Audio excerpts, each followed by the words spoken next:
Hello.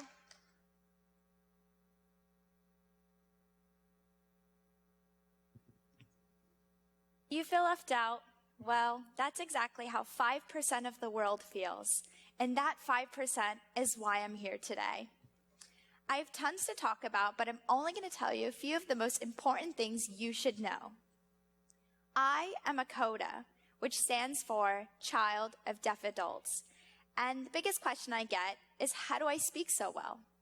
Well, first of all, my parents were very involved in making sure that I didn't feel left out or that they would hold me back just because they were deaf.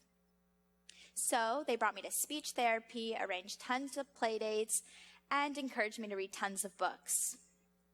So now that you know a little bit more about me, let me elaborate on what you're probably thinking. There has to be a difference between me and a normal child. Okay, so there's one thing I can think of.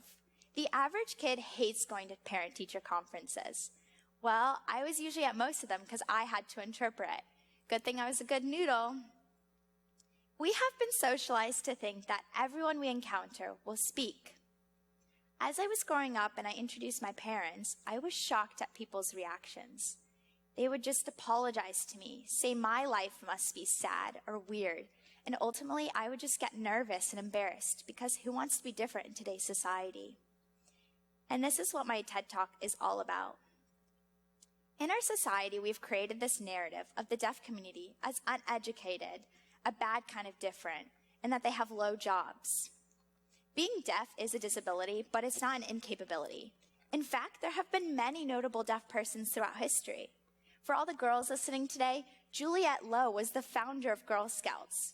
And for all the boys who love superheroes, Lou Ferrigno played the Hulk in the original series. And personally, my parents have shown me that anyone can do anything they desire. They were the first Brazilians to graduate from Gaudet University. And together, they run and founded an international business. My dad was also the first to bring Brazil the TTY system, which is a system that allows the deaf to communicate through typing messages back and forth, almost like a typewriter. Despite their accomplishments, the deaf community struggles with society's views and structure. A few weeks ago on the news, there was a family from California, a deaf family, who barely escaped the unforgiving flames of the California wildfire. They were sleeping, unbothered, unaware, and separated from the rest of the world that was vocally alarming all the residents to evacuate immediately. This is just one example of what the deaf community goes through. And I want to find these solutions. As a business major, I'm always thinking of a unique invention that will forever change the world, or make me a millionaire. On that note, technology has been a breakthrough. It has expanded the human knowledge, mind, and capacity. According to Forbes magazine, the top incredible technologies that have changed the world were self-driving vehicles, voice interface technology, such as new Google Home Alexa, blockchain, which is the technology underlying Bitcoin, 3D printers, and microservice architectures. As you can see, anyone can attest to the fact that our hearing world is booming with technology, yet the same cannot be said for the deaf world. We have been inventing and developing technologies for a multitude of reasons that all seem to make our lives better. But some problems, especially for the deaf, go beyond recognition. Now, how do you contact your doctor, your plumber, or your child's teacher? You just call them, right? You pick up the phone, dial the number, and you call them. Now, how do you watch Netflix, watch YouTube, or check your email? The answer is one word that anyone in the world would know: Wi-Fi. Now, what if your Wi-Fi decides to shut down in the middle of your Netflix series? What do? Simple. You call them, pick up the phone, dial the number, and you speak to them. However, a deaf person is very limited to their options.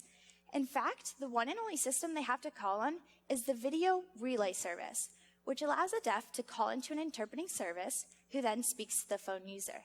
Essentially, it's the middleman between the person on the phone and the deaf person. This video relay service only uses Wi-Fi. The problem doesn't just lie in the technology is great, but it requires a human component, interpreters. Something that is often brushed off when a deaf person requires an interpreter. Whenever my parents would arrange a doctor's appointment, I would usually have to tag along to interpret. Even though they scheduled their appointment almost 3 months in advance so that interpreter would be present.